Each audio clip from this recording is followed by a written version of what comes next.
This is better. Okay. 1, 2, 3.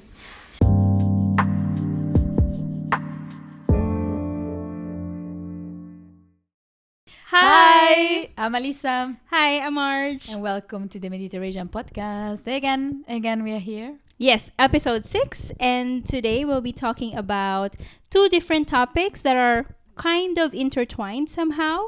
We're going to talk about coffee, our coffee culture from our home countries. Loving coffee. Yes, and how we've kind of adopted our culture from home and if we ever brought those culture here in the Netherlands. And our daily routine, daily lives, big about culture differences for today. So I hope that's a little bit tickle your, curiosity. Today we would like to start, of course, with quick fire because we really like love that. Yeah, we really like the last time, one. Yeah. So, Okay, I will start. Ali, black or with milk? okay. Difficult. Quick. With milk. Milk. Okay. Coffee at home or at the cafe? Cafe. Cafe. Okay. Sweet or strong? Strong. Strong. strong. Okay. This, no thinking. What's the strangest coffee you've ever had? Okay, no, sorry. Do you mean with strangers? Like in It's something like new, I guess, new, to you. okay, Different. That something. doesn't necessarily have to be bad, but just new. Okay. Then I like a sort of tiramisu coffee taste. Where is this? Is this we're together in the one Yeah. cafe in Eindhoven? Yeah. Okay. That's it, the strangest. Yeah, It's like, yeah, okay, that's okay. really mixing my culture and Yeah, that's true. Okay. the Sur culture. If you could drink one style of coffee forever, which would it be? Cappuccino. Cappuccino. Okay. Yes. All right. Okay, then my questions. Try new flavors or stick to the classic? Classic. Espresso or latte? Latte. Not a coffee Ah. drinker. Morning essential or afternoon pick me up? I think afternoon pick me up. Okay, and what about the strangest coffee you've had? I think the Turkish coffee. Also with you. Yeah, It's not. It's good, but I was expecting that it's gonna be so strong, like punch in your face kind of coffee. That's what they told us. Yeah. Yeah. No, but no, it's very smooth. Yeah, that's That's very weird. Not very weird, but very strange, very new for But me. also a type of taste that Yeah. stays into your mouth. Yeah. Also the process, how they made it. Yeah, Yeah. yeah, correct. And last question: if you could only drink one style of coffee forever, which would it be? Ice latte. Well, goes well with the question of before. So Yeah, that's exactly. perfect. So let's stay a bit longer and tickle our curiosity with regards to coffee. Yeah. We would like to talk about now our coffee in terms of our culture and whatnot. So our first question is, Ali, if your coffee orders say something about your personality, what would it say?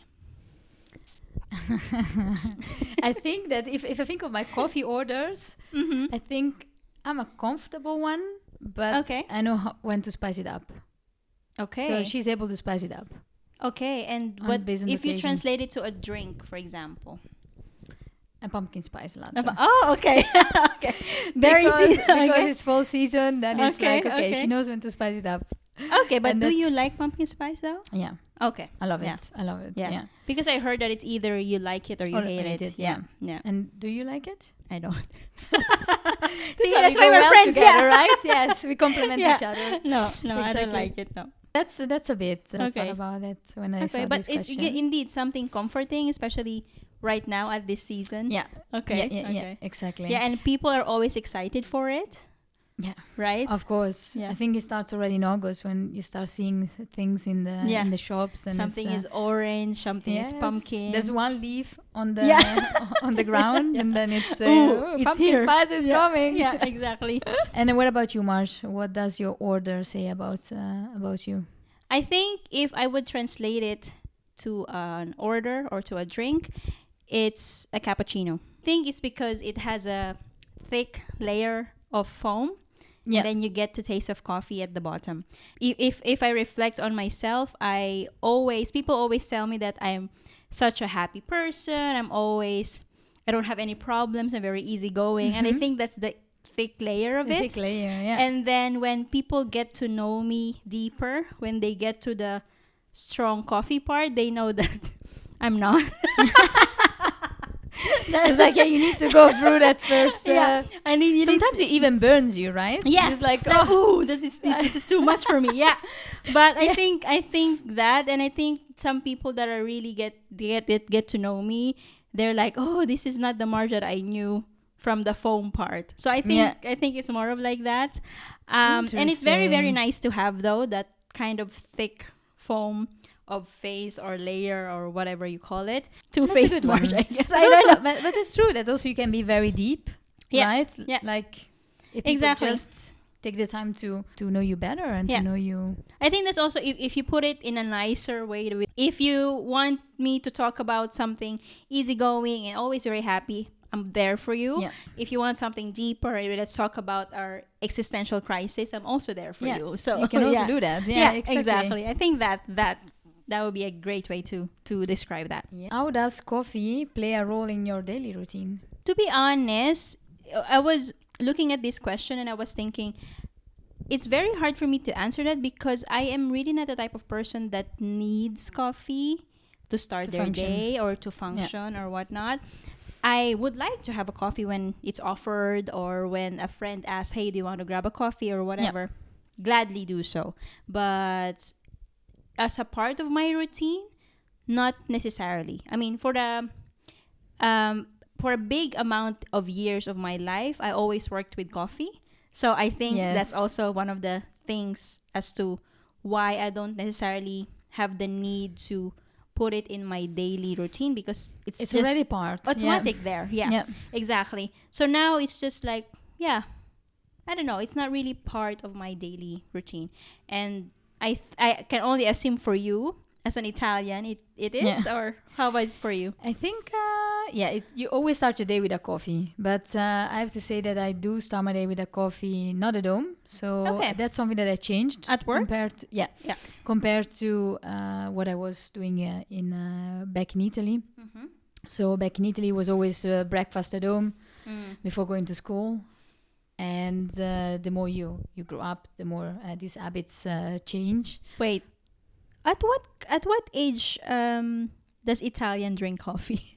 It's just a random thought.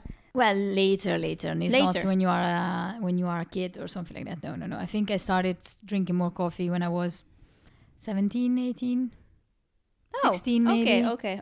But depends on the coffee because you can start with cappuccino, for example, or a latte. Always with milk. It's a bit more mild. Yeah.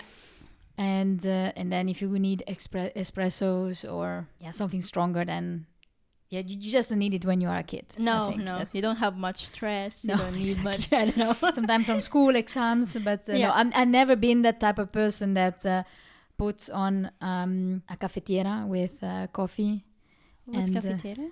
It's the Italian coffee maker. Okay. How you call it in English? I don't know. I don't know. The coffee. There's the coffee machine. Or the mocha pot. The mocha pots, yeah. Yeah. Okay, the mocha pots. Yeah, that's sadly, I just know it in Italian, the cafetiera. Puts on one of those, a mocha, and drinks the entire, a mocha for 3 people or 4 people, and drinks it during an evening because you need to study for an exam the day later. Okay. No, I was never that type. Okay. So I think that changed over time, where you start always drinking coffee from when you start your day as breakfast, and then later you use it also during the day or after lunch, or if you have the possibility at work, you have more possibility to get coffee, as well as if you are in a university. Exactly. Or university as well, right? Then you meet with friends and then you go to a coffee place and then you stay there for studying, for example, or in the library even, and then you just grab a coffee just to take a break from studying. Okay. So that changes through the stages of your life, or at least they change for you. They change for me. Yeah. Okay. In these stages. Now what I mostly do, I drink it in the morning and then I try one in the afternoon, and usually in the evening I just take a deca. Okay. Just to finish the evening, so just to kind of have that ritual. But it's Okay. really an espresso, so it's not like a big type of coffee. Usually, no. All right. So now that we are living in the Netherlands, what's your impression of coffee when you moved here? Yeah, it was new. It was new because we always have such short coffees. Espresso is really on the go. And when Yeah. you move here and you ask for a coffee, because if you ask in Italy, un caffè, then it's Yeah. always espresso. Espresso. Okay. Okay. So if you want to have a bigger coffee, then you need to go for a caffè lungo or Yeah. americano. Yeah. So it's much different. So you really need to specifically ask for a Okay. bigger type of coffee. Okay. And yeah, you ask for a coffee, and then they give you this relatively big mug, I have to say. Yeah. Which is, I was thinking about it yesterday actually. There is really a mix between an espresso and an americano, because it's not an americano coffee, I find. What do you mean? The one that they have here. Yeah. Yeah. Because an americano is always also served with hot water and with milk. Sometimes, not always with milk, but the hot water, and then you kind of decide yourself how much water you want to, Yeah. boiling water you want to add to the coffee. Whereas here it's just directly It's already a Dutch coffee. It's already made. yeah. Kind of. It's already made. Yeah. And Because there's- also with, as far as I know, the espresso, right? You have the shot of espresso. It's like this small, and then you have this Yeah. little lining of cream or crema, as you call it, at the top. The Yeah. bubbly stuff at the top. Yeah. But when you mix it with water, boiling water, it disappears. But yeah. in here in the Netherlands, when they give you black The coffee, the crema is still there but bigger. It's like a bigger espresso. Yeah. But again, But it's not as strong as an espresso. it's not. No, I would it's say. also yeah. not as mild as an americano. Yeah, yeah. So Yeah. it's really in between. Yeah. So that's really interesting. So Yeah. I was quite every time I asked for a coffee and You have that, to be that specific. arrived, I was like, okay, it's not bad. It's just like, oh, that's not That's what new. I expected. But then you kind of, the more you live here, the more you know, okay, this is what you get. And actually, an espresso costs way more than Yeah, that's true. than that coffee. So sometimes like, okay, well, I have more and it's all right. Yeah. It's also different type of culture. So when you sit and you get a coffee, Yeah. you spend also more time with the other person that exactly. that you drink it with. But not necessarily Good or bad. Yeah. feeling, but it's just like, okay, that's okay. First time I see this. You learn something new Yeah, every day. exactly. Yeah. What about you, Mars? Coffee in the Netherlands is, to me, it's like an action word. It's more of Yeah. an activity. Here. Yeah, Yeah. here it's more of an activity. It is, It's it is. really a way of relaxing. Yeah. It's really like it's either once you wake up to, I don't know, fire you up, the energy and everything, during the breaks to Yeah. relax, or I don't know, whatever, after dinner also, to relax and just have, to yap with people or to Yes, just chat yes. with people. And I think that's a very good thing in a sense, because the Netherlands is a very fast-paced country, Yeah. but they find these little moments to drink coffee to kind of relax and slow down. And I think And connect as well. yeah, and I think it's really a nice way to incorporate in your daily work time, for example. But the one Yeah. thing that I really like about the Netherlands is the coffee culture. The coffee in itself, let's put it aside first, Mhm. but the coffee culture I really like, because they really have this terrace culture. Yeah. Yeah, they really like to, if it's a nice weather outside, they go out, they choose whatever cafe they want, and then they just sit outside in the terrace, Yeah. and just there under Drink the sun, something. Yeah. drink something, talk about life or whatever, really. Yeah. And I really like that idea.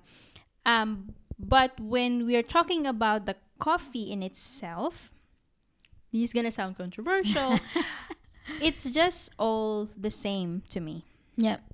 In every cafe that you go to, again, when you are asked for coffee, black coffee, and then that's it. If you ask for a latte, they give you a latte, no surprises or whatever. And I think that's a good thing about it, because there's no surprises. And I think the biggest shock for me about it is that Europeans in general is a huge coffee drinker. So Yes, we are. yeah. So I think when you look at the menu, you maybe have 7, 8 options there, and you get what you are expecting. That's it. Yeah. Yeah. And I think that's the biggest shock for me, that, oh, there's not much variations. Or something else besides coffee. No, it's just Or yeah, always they're always with coffee, or like something else with flavor, for example. yeah. Because in Asia or in Philippines, we like to play around flavors, for Yeah. example, or play around with different things in our coffee. Yeah, this is a good bridge to the next question, which is Yeah. indeed what is the coffee culture in your country, in the Philippines? Yeah, so I should start first. Yeah. Yeah. All right. Continue. Yeah. Continue. Oh yeah. To us, again, it's really, it's kind of the same in terms of the going out and staying at the terrace and whatnot, and just talking with your friends and whatnot. We always have, my friends and I always have a phrase we always say. Tara kape means let's go coffee.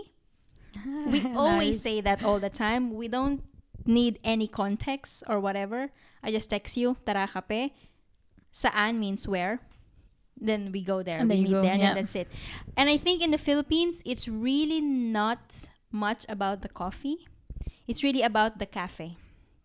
The place. Okay, so the where is more important. Yes, the more is the more the where is more important. Yeah. Because we are always up to trying something else, something new that you have offered. For example, as far as I know, at least the last time I left the Philippines, they're very big in Vietnamese coffee or Spanish coffee. Okay. So doesn't necessarily have to be a specific cafe, but we know that when we go to a cafe, there's something new there in the menu that we would like to try. And we just want a place where we can just sit and talk. Yeah. That's more of like that. And if you can just put it in a very short explanation, we are not really into coffee. We are not really coffee drinkers as much as Europeans does. Like, because Okay. I think in my head, if you really like coffee, then you would like espresso, you would like Americano, The classics. the really strong tasting Yeah. coffee, because they taste like coffee. But in the Philippines, there's a lot of variations where the coffee is barely there anymore. We just want a place to sit down and talk, and yeah. But it's very, very big in the Philippines, because cafe is a place for you to study, for you to do your work, for you to, I don't know. Marge, you were saying that you guys, or in the Philippines, people are not really coffee drinkers. But what do you drink then? What is it in the culture? This is just my personal opinion. When I say we're not coffee drinkers, because I'm just comparing this to the European coffee drinkers, that you guys really drink, Huge amounts. Ekta Liters. coffee. Like, I know people who drink, I don't know, 6 espressos in a day, throughout the day. That's a lot. Or I mean, also Um, for Italian standards. or something like that. I'm just comparing it there. But if you're gonna talk about just the Philippines alone, then sure, we drink coffee a lot, but that's just based on our coffee type. We have Yeah. instant coffee, for example, the one that you put in hot water.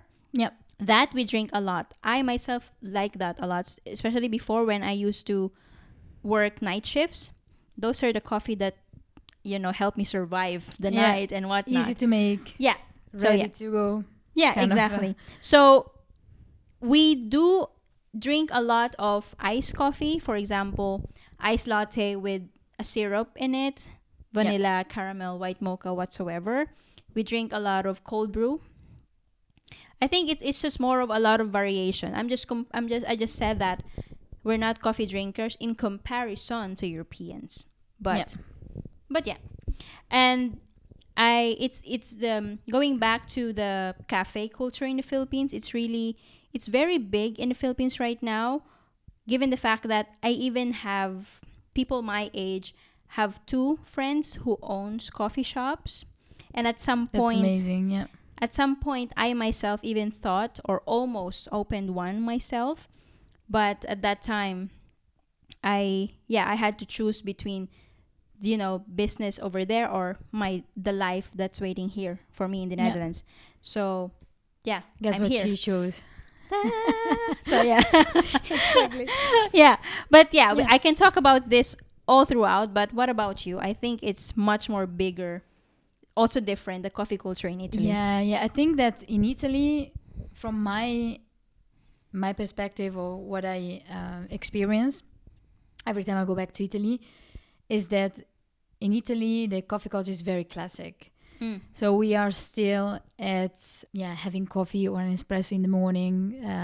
Cafes are not so ready to have people there studying or staying there the entire day, or at least in the town where my parents are from. So where they live, even if it's a quite big town, not comparable with Milano, but for that size, I still notice that the coffee culture is still quite basic. And I Okay. also read somewhere on Instagram a few weeks ago, someone saying like, oh, we still don't have the option to have different types of milk in some cafes. So you Okay. really have cow milk and that's it. Okay. But don't you think it's a good thing? They're trying to preserve the culture? I don't know if it's trying to preserve the culture or not being able to adapt to the new Okay. standards. That's true. Let's That's say. true. I think it's still in those smaller towns. Is still they're still not there. I think in Milano is much different. But I was talking with a friend that came over the weekend, and she mentioned that there is a cafe where she goes sometimes, where there are a lot of students, and that is in Milano, and that they still complain that sometimes they stay there the entire day. Oh, okay. And then it's interesting because if you compare to the Netherlands, I think in the Netherlands we are shifted more towards that culture where I think a bit more American, where you really go to a cafe and you have different options. It's just not an espresso. You have bigger size coffees, and you can stay there studying. So they're really created to stay there the entire day almost. Yeah, but I think not fully yet because, as I said, in the Philippines, since 10 years ago, it's already like that. I used to study myself in a Starbucks store. Always. Yeah. I study there for hours and I just drink one coffee for the entire day. That's it. But the Netherlands, I think it's slowly getting there, but not fully there. But also, I think we live in a very bad economy right now because the fact that we already bought a coffee there, that you're already a customer, there's a lot of coffee Gives the places. Entitlement to stay. No, it's just still, it's either it's frowned upon to actually stay there for a long period of time to study, or they charge you for it. Yeah. That is also something that happens. Yeah. At least here. You were Here. Yeah. Here in the Netherlands, it's something like that. But in the Philippines, no, you can just, or at least in general, because we were talking about this as well with a friend of mine. She's from South Korea. Yeah. And she told me that, I just want to go home to South Korea just to hop on one cafe to another. Yeah. It's just that because it's just, you discover, again, it's not about the coffee, you just discover cute places to hang out. And they're very whatnot. nice. I mean, also when I've been to Japan, there were so many coffee places and a lot of people studying, working. Exactly. So there it's even more, it's even bigger, this way of experiencing coffee and the coffee culture. Yeah. So that's what I noticed. So in Italy, the coffee culture per se, I think it's always on the go. So it's that moment where you just open, get an espresso. In the morning is an espresso or a cappuccino and a croissant. And then you go to work, for example. And then you have a coffee and espresso after lunch. Okay. And sometimes after dinner. But sometimes after dinner, maybe it's too heavy. It's really on the go. Or sometimes if you up in a bar, we have some bars where they also sell scratch cards. Okay. For lottery, for example, or you want to up in a bar and buy cigarettes because that's also very common in Italy. And then at the same time, let's get a coffee, right? They also sell coffee. €1, and then you just drink it by the bar table, basically. Okay, so you don't even sit down. But then you have a chit chat with the bartender. barman, and then you go, and then you up in your car or whatever, and then you go back to your stuff. So to me, it sounds more of a necessity. Yeah. Then more think of so. on the relaxing side, because I said in Asia or in the Philippines, it's more on the relaxing side. Sometimes I cool think the down. relaxing side, you do it more in the weekends. I have to say that also is dependent on your age, because Okay. I think I didn't do that much, because when I was in Italy, you usually go out with your friends for an happy hour. That's more common. Drinking. Then Then coffee, for yeah. a spritz at the end of the day. Of Then course. actually, it's very Italian. Then actually a coffee, but sometimes also a coffee, but it's different Martini. than here. No, that would be also lovely, but it's much different than here. I don't know even how to explain it. Sometimes it's just, I need to buy something, so let me get a cappuccino because it's cheap. Then I can stay longer sitting, right? Okay. Yeah. Going back to the feeling like, okay, if you drink an espresso, which is so quick, And you have to and drink then it quick. and then you need as to well. stay out with your friends, and let's say that's it's a rainy day, Yeah. and then you want to stay in a bar Yeah. for a few hours, and then you don't know what shall I Yeah. drink, and I think to catch up, there's much more opportunities to do that in Italy with during an happy hour, for example. Yeah. Okay. All right. So we touched base a bit with our coffee culture back home. So, do you have any rituals or habits from Italy that you brought here in the Netherlands, or have you fully adopted to the Netherlands culture? In terms of coffee? Yeah, or, in terms of coffee. Okay. In terms of coffee, I think I did adapt most of it. Okay. And I do enjoy having coffee when not at home in the morning, so it's not like that breakfast at home, but I just wake up. I stopped having breakfast. I think that's something that I was doing more before. Okay. And then I go to work and then get coffee there, for example. But the concept of breakfast as I had before, that changed. And which is funny because every time I go back home You still eat in breakfast. the morning I get so hungry. Yeah. Okay. That I need to eat breakfast. It's just unbelievable. The moment that you step back in your routine, Yeah. and then you go downstairs and your parents prepare breakfast, they're also eating, Yeah. then immediately You're like, oh yeah, your me body too. is reacting like, okay, this is also for you, right? And then going out for a coffee, indeed, just to socialize, to actually spend time with other people, chat. So that's change compared to before. Maybe something that I kept is having a coffee after dinner.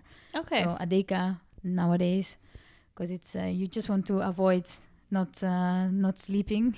Yeah. So you never know, if most of the time I don't mind, so drinking coffee doesn't do anything to me, so I can sleep. Okay. But yeah, sometimes in the evening it's like, better avoid that. Off, You never know, yeah. because the day after you need to wake up again very early. So Yeah. Okay. and what about you, Marsh? I don't think I have brought anything necessarily because, again, I'm not as coffee drinker. I only drink iced coffee, for example, which the Netherlands is most of the time cold. Yeah. So I wouldn't really bring that. I think the only thing that I can think of that I brought somehow is the knowledge and experience I have with coffee, because as I said earlier, I've worked with coffee X amount of years of my life.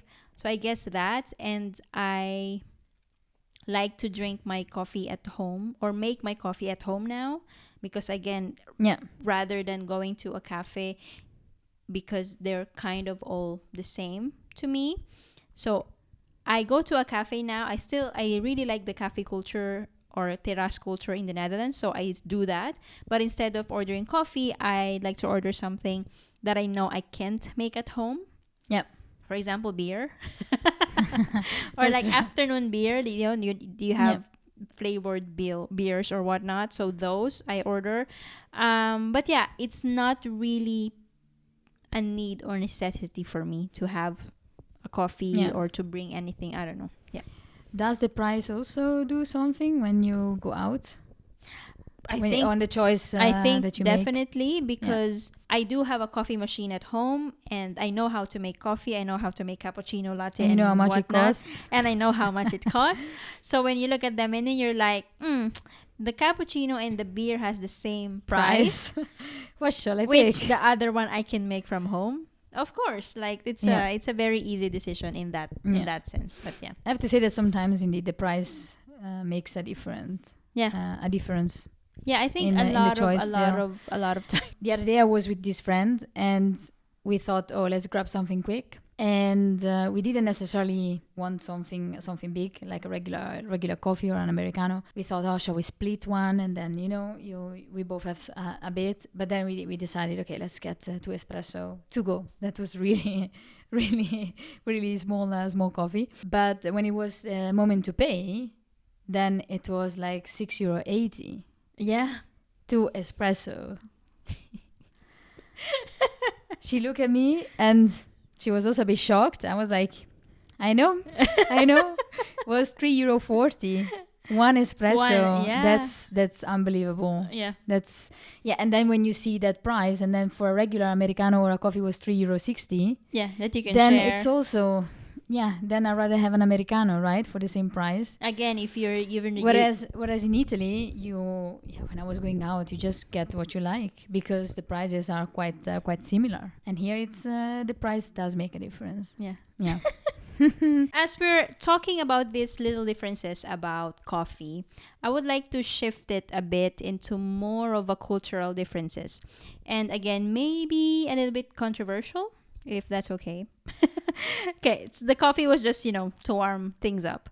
All right, Ali, if you could think of one right now, what's the biggest cultural shock you experienced moving to the Netherlands? I think I'm looking at Coming in hot. Yes. I mean, I'm looking at my notes, but I don't think there's any need.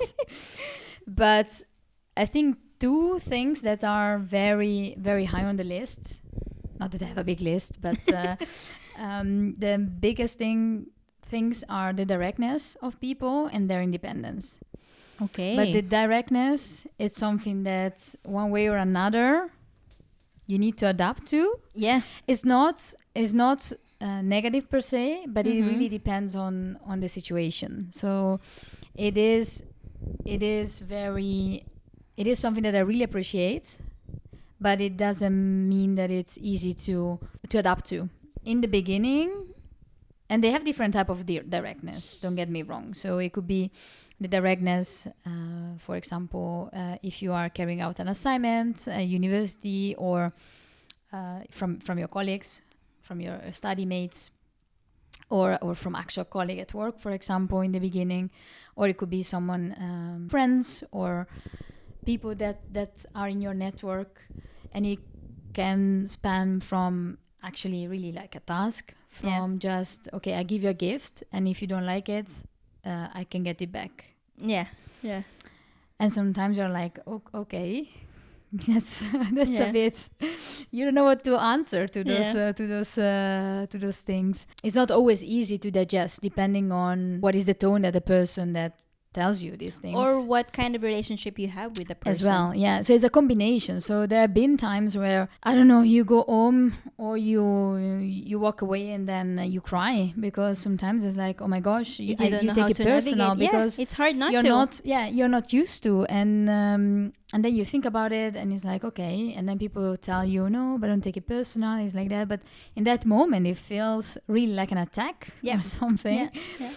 And while in Italy, we tend to, you need to read between the lines sometimes. You're not so direct. Of course, in a spectrum, we are more direct than Asian cultures, but less direct than cultures like the Netherlands, for example, or US. For that matter. So that's difficult to navigate, especially in the beginning. So that's something that still was quite a shock. And the level of independence. So here people are way more independent than we are in Italy. Way more. And that's something that you kind of look up to. And then when I got to the Netherlands, and there are people my age that, I don't know, they already lived alone, or they work 3 different jobs, or they already bought a house. Yeah. That's quite intimidating, because you're like, oh my gosh, I feel like a baby, but I'm not. But there are people my age that already achieve X, Y, Z. Yeah, exactly. And so that's very interesting. So it is quite shocking. when you think about it. Truly. Also with Were you with shocked when you came to the Netherlands? it's kind of somehow what you said. It's also Yeah. but the biggest thing to me is generally people. Yeah. Just the people in general. People in small villages or small areas like where I live, people are very nice, you know. They say hi to you even though you don't know them. They are really interested in you. They ask you questions, especially how I look. I look like I'm not from here, and Yeah. they really interested in you and all that. But in bigger cities or in the city in itself, it's not really the same, which leads me to my next point, where why it's a big shock is that making friends. It's very Yeah. very difficult for me to find friends. Even to this day, after almost 4 years of living in the Netherlands, I still don't have Dutch friends. Enter a Dutch group. Enter in a Dutch group.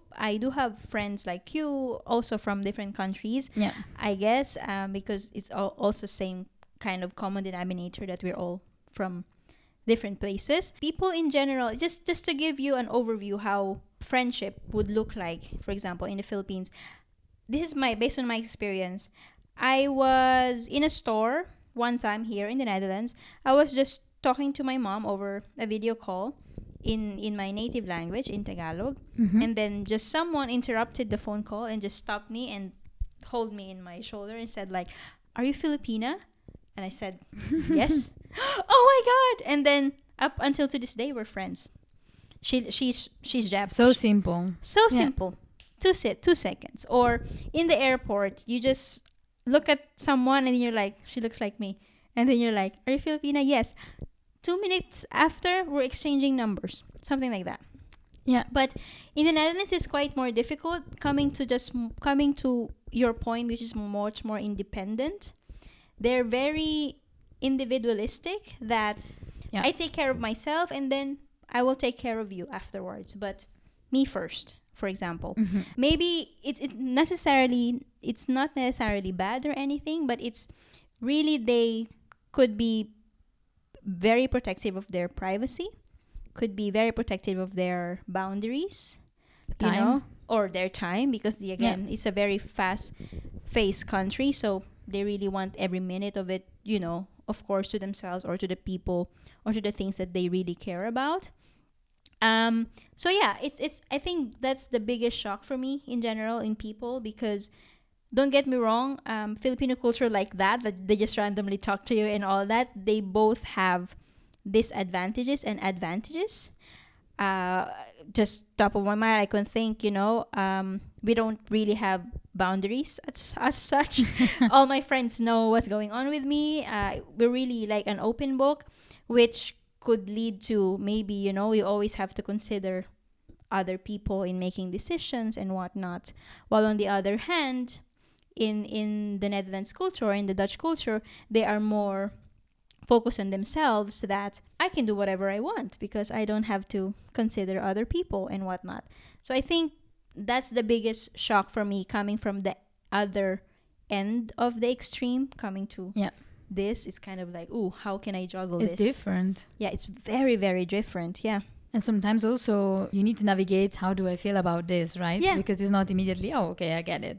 Yeah. Or you just need to have time for this To to absorb. sink in, Yeah. to absorb, and see how can you navigate this, coming from a culture that has a totally different view on. As what you said, it's very and hard stuff. not to take it personal, especially when it comes to connection or communication with other people. Because as I said, with Filipinos, we can easily make friends like that, or I can easily talk to you like that. But when people try to say no to me, it's very hard for me to say like, oh, something wrong with me, or you don't like me, or something like that. It's very easy to go that direction rather than, no, this is just who they are. This is how they function. It's But a bit, what's wrong with me, right? Yeah, exactly. Because Immediately, it's, like, what's wrong with me? Did I say something wrong or whatever? It's and of course there's personality and character coming in, of course. But indeed, when you are the new one, or you're not yet confident Yeah. in your skin in the new country, Yeah. that it's easier to put the blame on On yourself. Yeah, of course. Yeah, rather than anyone else, it's very easy to like. Exactly. And Yeah. now after a few years, then you get used to it. You with trial and error, you know how to navigate that. Mm-hmm. But it takes time. You just Yeah. that's Yeah. the reality of it, right? Yeah. Marsha, how do you feel being in the Netherlands as a Filipina? Okay, this is a very heavy question for me because it could attract a lot of negative comments, but who cares? I care, but who cares? Okay. To me, it's of course it's very new. It's very, very, very different. It's really totally opposite of what I'm used to. There are so many things that I was not aware before I moved here. Mm-hmm. Not necessarily about the culture or whatever, just in general. For example, I didn't know what racism is before. Okay. I didn't know what that is, how it feels like, or maybe I'm being like that towards others. I am not aware. Just one example is when I was at work, I had some kind of disagreement with someone. And then my boss told me that, Marge, he's being racist towards you. And to me, I'm like, I don't necessarily know how to react to that because I don't know if one, if he's really being racist. Two, if it's just me feeling it because I don't really feel weird or Yeah. anything. I don't know. Maybe I just don't know that he's being racist. I just don't know because again it's new. Or maybe Yeah. it's just again we live in a new world now that everybody has to be sensitive and people are like labeling things and all of that. I don't know. So those at this point after 4 years living in the Netherlands, I am still not sure how to feel about things. And if you call this racism, sure. For example, I have experienced myself. People call me ching chong, for example. What is it? It's a racial Oh ching yeah, chong, yeah. Okay. yeah. They call me ching chong or like a In group that of way. a group of teenager was cycling behind me and they're just singing the very racial song. You know that? You've heard Yeah. that for sure. I didn't know that it was very racist. Not until someone pointed it to me. Because to me, in all honesty, it was funny. Yeah. To me, it was funny because one, I don't look like Chinese. I don't No. even look like Eastern Asian. I don't. No. I'm so brown. So Yeah. I'm like, to me, it's so funny because It's like you cannot relate. It's just like yeah, okay, whatever. That's all you got Yeah. that you're gonna give me. That's funny because one, you don't know who I am. You don't know what type of I don't know. You don't even know my race. That's just funny. But now that I'm living in this type of world that is more aware, Yeah. because it's very Western, this thinking and all of that. It's very aware. People are telling me like, March is not okay. Why are you laughing about this and whatnot? So I'm still like Navigating. I don't know, How do I need to feel about yes, this? exactly. I don't know because I also don't want to feel bad just because someone told me to do so. Yeah. But also, I don't also want to keep on feeling that I'm super easygoing. People are just stepping on me. I don't also want that. Exactly. So I don't necessarily. Where is the sweet spot, right? Yes, exactly. And I think it would take me a lot of time and a lot of experience to actually do that. But yeah, and I can honestly say that in terms of safety in itself, I feel safe in the Netherlands. I don't have anything about race or bullying or whatnot, especially when I started talking Dutch. They kind of shift their attitude or behavior towards you interesting. when it's that. Because when you just look at me, all around these white people, immediately you don't necessarily think I speak the language, Dutch, of course, right? So everyone has their biases and everything, right? So maybe they already have these biases and then I don't know, maybe they don't like me immediately or they get annoyed that, I have to speak English or something like that. Exactly. But when they hear me started talking Dutch, They become super friendly, or like, oh, spreek je Nederlands? Oh, da da da da. So yeah, they get become more chatty, and I think that's the part of me that I can only control, because those, whatever they call me, names or whatever, those I cannot control because they didn't learn it from school that this doesn't look like Chinese, but okay. It's like, do you know the difference? Yeah. That I cannot control. The one that I can control is I can try to adopt and speak the language, and maybe, what I can do, and see from there. Exactly. What's in your circle of influence? Yeah, exactly. I think that's what I'm trying to do right now. Really, really hard. And don't get me wrong, it's very hard. It's very hard to find the good in people. It's very hard. But I always try to, drift there or put my attention there. For example, as you said, when someone tells you that they don't take it personal, they're just being direct. The thing that comes to my mind is that, okay, this is not about you. This is about them. Yeah. Period. That's it. And then you let it go. But it's very hard and it's exhausting, to be honest. Yeah. Because, you just, It takes time and, It takes a lot of energy. It takes a lot of emotional stability. Yeah. And emotional maturity to just not get offensive in little things. Yeah. And I think especially for a woman of color like me, or a different ethnicity like me in a world of white people, it's very hard not to get offensive with everything that they say. So what I try to do is always try to think that they just don't know. Yeah. They just don't know. Ignorance, innocence, not knowing. So when people say like, oh, you're from this, you're from that, okay. And because again, it's nothing against me. They just don't know.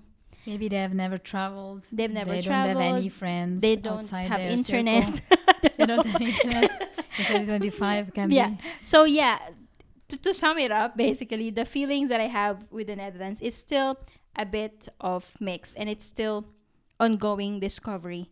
And I still can't fully say up to this day if I like it here, or I'm thriving here, or whatever. But I think life in general is just a process, and I'm in that process right now of navigating how I feel about the country. Yeah. It's really a process. Yeah. What about you? Feeling how do you feel as an Italian in the Netherlands? How do I navigate the Netherlands as an Italian? Well, I think that there is a mix of, on one side, the excitement, where from both my side and people that interact with me, being abroad, living abroad, building a new life, being able actually to do that, because it's not everybody can, right? Still feels exciting. So everything that comes my way, you always try to. It's really exciting. Like, you just take it as with a positive mindset. Yeah. That's one thing. And still after 8 years, it's still like that. So there's always something new, something to learn. You navigate life like that. But on the other side, there is still the fact that you are not from here. So you are the exotic one, even though it's still Europe, right? But you are still not fully native. And that's something that I feel as Elisa, but also people that interact with you. So there are ways where I also speak Dutch, where people really appreciate it, but sometimes you have the feeling that you don't fully belong. Could be a joke, for example. Could be there's an inside joke. How are you funny? In Italian and in Dutch or in English, we are speaking multiple languages. It's not only English or our own language and Dutch or learning Dutch, but it's also English in between. Yeah. So who are you in all these different languages, right? Yeah, that's exactly. also that. So I have to say that this mixed feeling, this feeling of excitement on one side, of it's positive, it's cool, it's fun, but on the other side, to be honest, I think a lot of people, not necessarily just Dutch people, in general, when someone comes into their home country, usually we don't think that this person has a third language, because sometimes a friend of mine, a Dutch friend of mine, we were just talking, and then she's making a joke, and then I said to her, like, I wanted to say something together with the joke, but I cannot translate it. And she said, like, why? It's just a joke. And I'm like, you don't understand, because these things like jokes, I need to think about it in Filipino and then switch it to English, and then I need to switch it in Dutch. Yeah. And she said, like, oh, I never thought of it. And I was like, yeah, think about it, that how are you as a person when you talk to me in English? You're totally different. And I can only assume that you're a totally different person when you are speaking Dutch. But these things, it's not automatic that they think that, oh, this person is from the Philippines. Maybe she doesn't get the joke, or I don't know. Yeah, or maybe you're not funny. Yeah, or maybe it's actually not funny. I'm very funny in my yeah, language. exactly. But, I or cannot. like, you don't know if I'm smart in Yeah. my language. You don't know that. Like, yeah, Exactly. there's also one of the difficult things as an immigrant or someone who lives abroad, is you can't express yourself fully. Like, do you know how? Remember in I don't know how if you watch Modern Family. Yes. Yeah, right. What's her name? Vergara said that. Do you even know how smart am I in Spanish? Yeah. You don't, because I cannot. You just can't. But yeah, Yeah. those are the feelings that are like, yeah. It is there. So it's still again exciting, but you're still Mhm. exotic. Do you think you will ever get to that point so that you're no longer exotic? I think if I would stay longer, talking about years and years, I think it can. Because at some point you also are losing a bit. After 8 years, I can say that sometimes you also lose some vocabulary in Italian. Yeah. I was thinking about it this weekend where I had a full weekend in Italian. That sometimes some words, because I know that my friend can understand also English, sometimes it's easier to say in English. Yeah. Because I don't have a direct translation in Italian, or like the English direct translation is not the word in Italian sometimes. So sometimes it's just much more easier than for your brain to go and open some closets and see where the Italian word is stored. So I think that's also an interesting process that is happening. Yeah.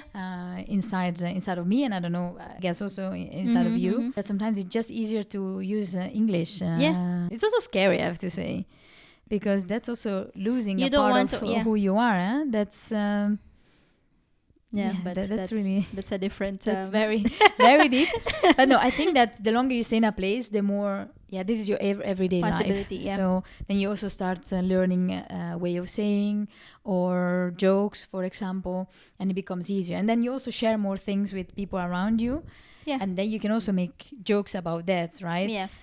Whereas when I was in Italy or you were in the Philippines, then you have much more things in common with your friend, and then you can joke about those things. Because now it's difficult to joke with them because I don't spend time with them, or I don't see them that often. So I can only joke on stories or things that happened in the past. Yeah, and that's I true. don't know, last month maybe that was all of you were part of it. Yeah, exactly. So I think it is possible to feel less, but it costs you the other culture. Okay, Marsh, next question. What stereotypes have people assumed about you as a Filipina? To be honest, there's no specific assumption about me as a Filipina. It's just that what I notice a lot lately is just people just very easily casually label me as this race. For example, Asian. For example, oh, you're from Thailand. No. No. Indonesian? No. Oh, you look like one, or something like that. Those kinds of interactions, and to be honest, I will be completely honest, I get it a lot. And especially I work with strangers, I work with customers, so I get it a lot. And I know that they are coming from a very, very good place. It's just, again, curiosity, or like they just want to guess. It's a fun game for them. Or a bit, I know it. I know it. I know where you're from because I know how you look like. So or I want to look brilliant, but actually, exactly. But you fail. Yeah, epically. but it's still that, if you can call that assumption, I think we can call it assumption. That's the kind of assumption I get a lot. It's not about me being a Filipino or something. It's just me, how I look, being labeled as whatever they want. It changes every time, really. And then the second thing that really kind of pisses me off, to be honest, kind So of mad. pisses me off. Behind the scenes. It's not about, again, it's not about me as a person. It's the assumption about my country. And I really, that's where my nationalistic self comes out. It's just, for example, oh, where are you from? From the Philippines. Oh, this is, again, very direct kind of talk and communication. Oh, you know what? I don't want to go there. It's such a poor country. Or, oh, I don't want to go there. It's not a safe country. First, I don't care where you go, to be honest. Go everywhere. I don't care. Second, we have free internet. Use it. True. Use it. In this, At this day of age, like, come on. don't get me wrong. I'm not saying Philippines is the safest country. And it's true. We are a poor country. Don't get me wrong. But it's everywhere. Everywhere you go, there's always places that is not safe. There's or always... it's dirty. Yeah. Or dirty or poorer than the others or whatever. So I just don't like it that how they just casually just blurt it to you as if... Without knowing, Yeah, without knowing, or it defines who you are already. Oh, I don't want to go there because it's dirty or it's smelly or it's poor. For me, what do you want me to do with that information? Right? It's like... Also... okay. What do you want me to do? I mean, I can't clean the Philippines like this for you. I don't know. I cannot solve things for you. I don't understand. It's just... Maybe it's again to project the fact that, I don't know, the Netherlands or the other country of the comparison, it's better. And again, who's opening the competition? Winning, I'm not competing. I am here just to live my life as well. I'm not saying that, hey, the Netherlands is the best country. Hey, the Philippines is the best country. I'm not doing that. I'm just, as much as you, living my life. But I find it so... I'm always flabbergasted when people just come to me like, oh, it's a poor country, right? And I'm like, okay, yes, I won't deny that, but... In the spectrum again, like there are also poorer countries. But also, what do you want me to do with that information and with that comment? Oh, I'm sorry. Let me just fix that for you. Yeah. I can't. It also kills the communication immediately. Yeah, so I'm like, oh, you're the type of person. You only go to countries that are rich. Okay. Yes. But yeah, it's just... That must be it or something. I think that, I mean, there's so many other comments that people just blurt into very, very casually. And again, I really try to look into the ignorance part that they just don't know. They don't have internet at home. They don't have any friends from the Philippines. They don't have anyone. They have not the chance. They haven't had the chance to. Yeah. It's very easy to just And what about you? The assumption as Italian. Stereotype number one. Yeah. What? we use the end. I think stereotype number one, and I think the most, the one that I came across the most is that you're Italian and you're always late. Oh, really? I've never heard of Italians that. are always late. I've heard about Spanish because of a friend of mine. But that is the siesta, right? That's again, it's like a stereotype. But that one I came across. So it's been told me several times. And sometimes you just have, I think, a different concept of time where 5 minutes is nothing. I mean, I might have been caught up in a traffic jam or something else. Could be also 10 minutes. I don't mind. And everybody is a bit like, okay, we see each other at 10, and whether it's 10:05 or 10 after 10, it's okay. What is 10 minutes, right? Yeah. But here is much more different. You need to be actually 10 minutes in advance all the time, I find. That's the on time. Yeah. And it's not always like that. It's just that sometimes really comes in between. And it's also very important. You need to fix a problem, or you get important phone calls or a phone call or whatever. What is 5 minutes? Seriously. It's something that you need to get used to. Because at some point you really have the feeling, oh, that's me. I take it personally, of course. There's something always to learn, of course. Like you can get better at the language, you can get better at time management, you can get better at prioritization. I don't deny that.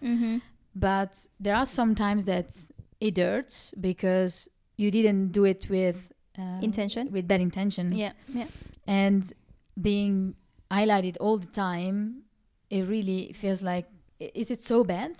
You know? Yeah, okay. But again, I think coming from the individualistic side, which is, again, I really do appreciate now, because the more you live here, the more you see, actually, this is my time as well. It feels like a waste of time, even if it's 5 minutes. Mm-hmm. Because I waited, I could have also finished something, right? So I do see that now. But in the beginning, it was very difficult. And sometimes even people joking. And after you hear the joke 3 times, Yeah. it cracks you Is a it bit. really a joke? Yeah. Is it really a joke? Because, now it's enough. Yeah. I didn't do it on purpose. I was taking a bus that maybe didn't come, and I just didn't text you, right? Because I'm gonna be there in 5 minutes. That was something that still every now and then I heard, it's Elisa, she's Italian. Okay. Or like, okay. The Italian 15 minutes. Okay. There's no such Italian 15 minutes. It's just that we don't care if it's 5 or 10. I know that I'm gonna be there, and it's okay. In the meantime, I'll do something else, or I don't know. Yeah. I will. Because if will it's survive. an hour, that's a different conversation. But But I have to say, now coming back to Italy, there have been times where you go to a restaurant and you need to be up at a certain time. And me now living here in the Netherlands, I'm on time, and for my Italian standards. Yeah. And someone comes in half an hour delay, right? And then half an hour is starting to be a bit Too much. bit much. Mm-hmm. But it's really difficult to navigate. It's not as easy as it seems, I would say. Yeah, like it's sometimes it sounds small, or you know, 15 minutes, 5 minutes. Yeah. But if you are on the other side of the story, then you're like, oh, yeah. Yeah, exactly. But I think 5 minutes is still nothing, I would say. Okay. But it's still quite I don't know, quite an impact sometimes here in the Netherlands. Yeah. All right. So now let's go to a little more lighter, hopefully, Topic. things. What are the funny things that you say or do as an Italian that doesn't really translate here in the Netherlands? Difficult question. I was also thinking, what is funny? Am I funny? It starts Or something new that my head was spiraling. But one thing it came to mind, and I think that's something that I read recently as well, is the way that we have as Italians to hint at things indirectly. Okay. So sometimes we use the word magari, and that has so many different meanings, right? So I don't know. Right. Magari is like, direct translation is maybe, Okay. but that maybe brings with it so many different meanings, which could be like, maybe it's never gonna happen, Okay. kind of thing. Sometimes it's really, maybe we can do that. So And actually maybe. it's a good choice, so we should go for that. But I'm not telling you, let's go for that. That's the Dutch directness. But in Italian, I would say, maybe we can do that. Yeah. So I'm like, Are we gonna do that or no? So sometimes we still, and this is an example, I think we do it more often, where you kind of read between the lines. And that is something that I find it's funny, because it's still difficult to translate, because So you I actually still use it. You actually do that in English? Yeah, translate it with maybe. Okay. But I have realized now. I didn't know that. I realize. Okay, So now I I will watch. if she hears maybe. But that's true. Like I directly translate it is maybe, but it just carries more meanings. Okay. Because it's different. We are not so direct still, Yeah. and I think especially me, I could be more direct. I'm more direct now than 8 years ago when I came to the Netherlands. Yeah. That's interesting, because it's like I noticed it now when I was reading this recently. I was like, that's true. Mm-hmm. But you don't realize it. You don't realize it when you because are it's in the just who you country. are, It's just like when you're out, then connecting the dots. It's Yeah. like, that's something we do. Yeah. What is something funny in the Philippines that doesn't translate well? I think a lot of things that I didn't notice, as you said, I didn't notice that I'm doing until someone pointed out. For example, we point to things not with our fingers, but with our with our lips. Like, can you get me that? We do that. I never noticed that when a friend of mine says like, "What are you doing?" what? You're doing this. And I'm like, oh. And yeah, apparently we do that. Like, we point at things or on people. Like, I look need at that bottle or Yeah. that. Yeah, can you get me that? That. Just little trinkets like that. Or, for example, we always sweep the floor every day. The first thing you do in the morning is sweep the floor. Okay. And I know here that they vacuum, but still until now I sweep the floor every day when I Yeah. wake up. In the entire house. Yeah.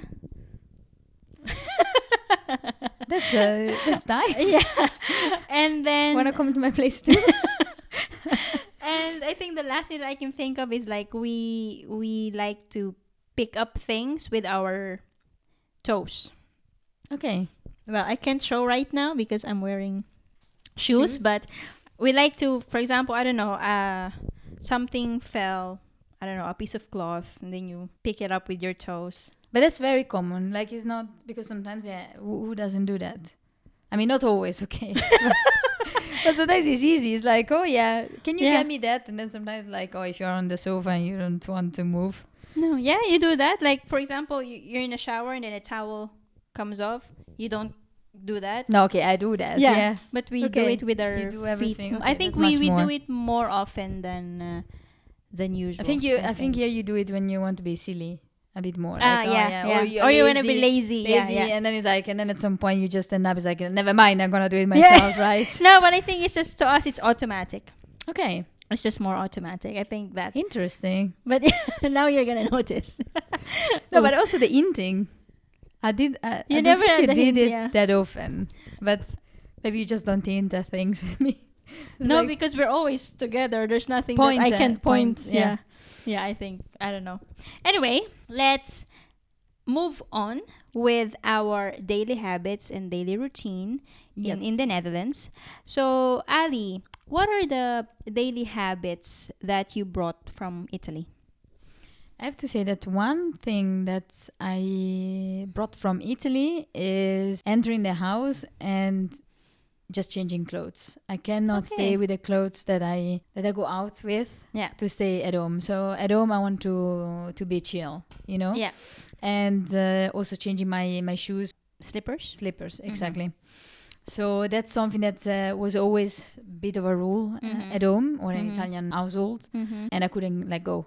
I think that's much easier. And then sometimes also, if you are cooking or cleaning and you have good clothes on, then you're gonna ruin them. So and then your mom is gonna get so mad, right? So or also going around with Shoes. foot or with socks, then the socks get black, and it's all about also a bit of efficiency of cleaning them and everything, or getting cold because the floor is cold, and maybe you catch a flu or something. So that's really, really, really common, and everybody in the house did that. So every time you go home, the first thing that you do, going upstairs and change clothes. And you have. Sometimes they are older clothes, or they are just comfy clothes that you buy to stay at home. And it's something that I still do now. Not necessarily specific old clothes or anything, but just more comfy. Could be a leggings, or a bigger T-shirt and a sweater, and then you are just a bit more comfy than I don't know, a blouse or jeans. I mean, skinny jeans, they are so tight. It's just I know that's the first thing that goes off, right? What about you? What are habits that you brought with you? I was listening to you, and it's actually kind of the same. We have this idea of two separate clothes. You have clothes that are called pambahay, meaning in the house clothes, and you have pang-ales, which is out of the house clothes. So when you go into the house, you have to turn off. You have to remove your shoes or whatever, because Asian countries, no shoes inside. Change your clothes into pambahay, more on the chill side. We always have two separate kind of clothes, and when you are wearing something nice, people will always ask you, where are you going? Because it's normal if you have something fancy. Yeah, because it's like, why do you dress like that? You look like you're going out. But here, one of the things that I noticed in the Netherlands is that even if I randomly go to someone's house, the first thing that popped into my head, where are you going? And then they're like, at home. I just like to look nice at home. And I'm like, oh, psychologically speaking, maybe it does it does something with your energy, you are Yeah. together or something like that. With your Chanel or whatever. No, but you look together so you can do things and you're actually at work or something like that. But yeah, I think also it's kind of the same. Chill clothes, chilling at home, nothing to do. And if I wanted to go out, then I need to put an effort to change my clothes. And yeah. Those type of clothes, it's always at home. If I go to somebody, depending on, of course, Your what you relationship. do and your relationship with those people, then I would also change. Like there are still some clothes that are still at home, and if someone visits, you are No. maybe I need to put up something. Okay. And to sum this all up, these all daily habits that we are now living in the Netherlands, how do you balance these two different culture? I think it's not difficult. I think after 8 years, I'm pretty open to embracing the other culture. So I kind of mix them where possible and Yeah. keep certain habits or adopt new ones. So it's alright. I don't see them as two different silos in that sense. Yeah. It's just me being me, and what I like to do, or what I want to dress, or which language do I want to speak with room a bit.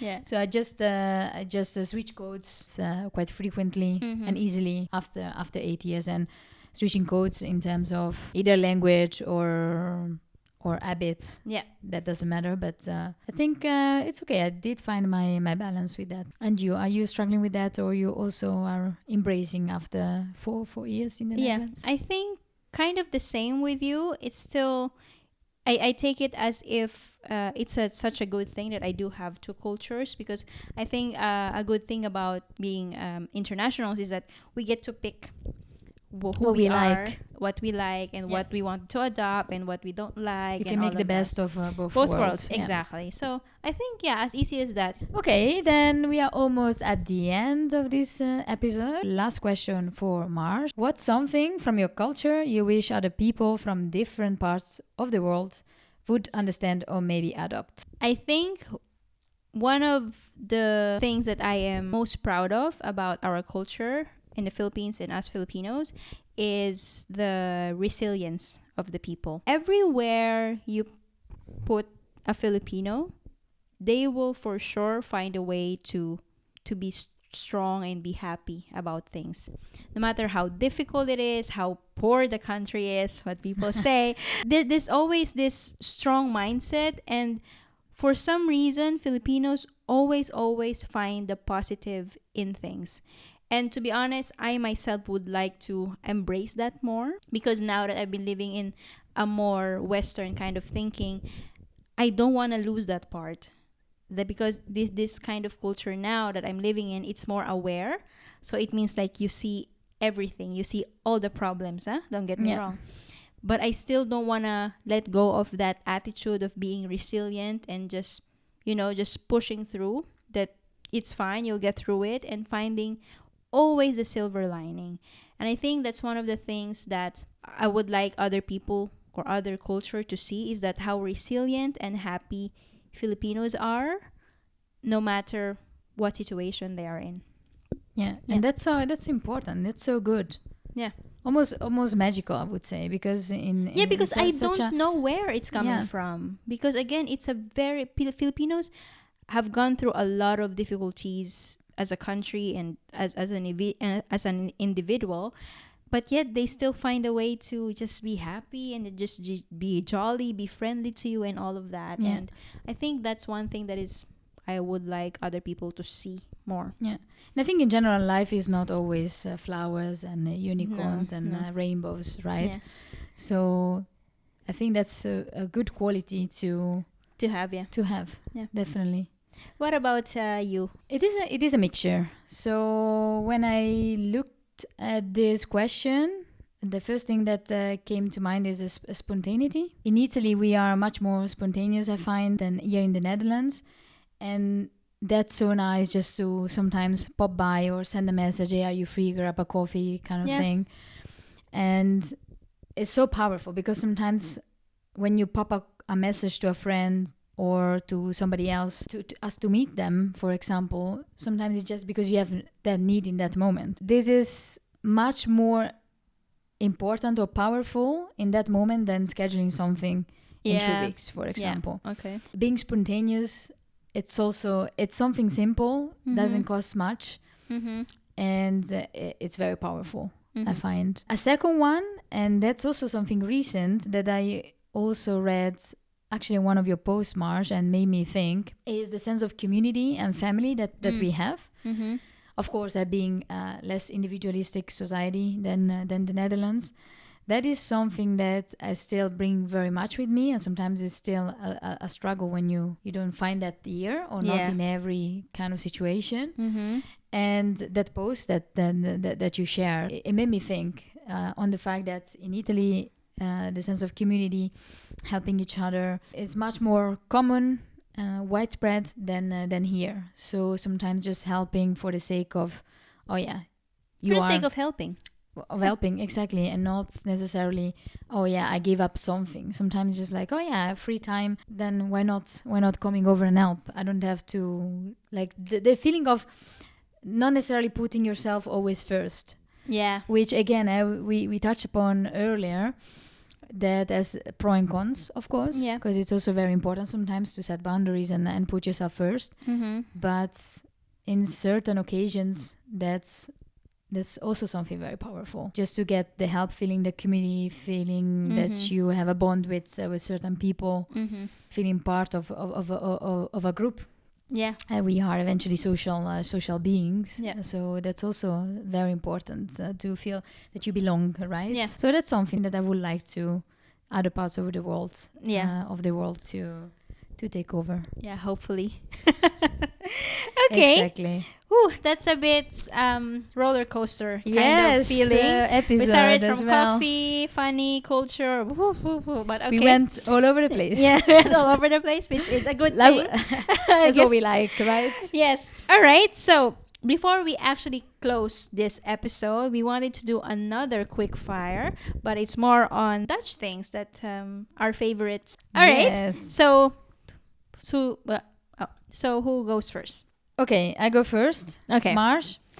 Starting with, what's the best Dutch food for you? Soft ice. Soft ice? Yeah, I love their ice cream, soft ice. Oh, nice. What about you, Ali? What's the best Dutch food? For me, is stampot. Oh my god! It really is so comfort food. It's such a comfort food, really. Like, you just eat everything together. It's all smashed. It's like no thinking. Someone helped you. Because smashing. It's like, I don't know why, I don't want to say it, but I think it feels like someone chew it for you. Oh. Then, what's the best Dutch holiday for you? King's Day. Oh, okay. I'm not going to ask question because it's a quick fire. Okay. And you? Sinterklaas. Okay, no, that's also good. Marsh, what's the best season in the Netherlands for you? Autumn. Autumn as well. Yeah. Yeah. What's the best city in the Netherlands for you? Quick, Ali. Okay, St. Oh, okay. I need to be quick. Yeah. I need to think. It's so difficult. Yeah. And you? Utrecht. And then then Bosch. Then the Bosch as a second. Okay. Okay. And the last question. What's your favorite Dutch word? Gezellig. Gezellig. And you? I like the word fluisteren. Fluisteren. Okay. Yeah. Fluisteren. Do you use it on your daily basis? No, I just recently just like it. I just like the sound of it. Fluisteren. Before I like portemonnee, but they said that it's not really Dutch, it's French. So I'm like, I need to find a new word. My favorite Dutch word. So I found fluisteren. Gezellig dan. That's okay. Good way to end our episode today. Yes. Again, we'd like to thank you so much for sitting down with us and catching up with us for a long time this time. And we have a lot to tell. Yes. So yeah, I hope you had fun. We sure did, for sure. And Yes. we would like to see you next time. Yes. Yeah. See you next time, guys, with episode 7. Yes. Thank you for being here, Yes. and Thanks. Bye.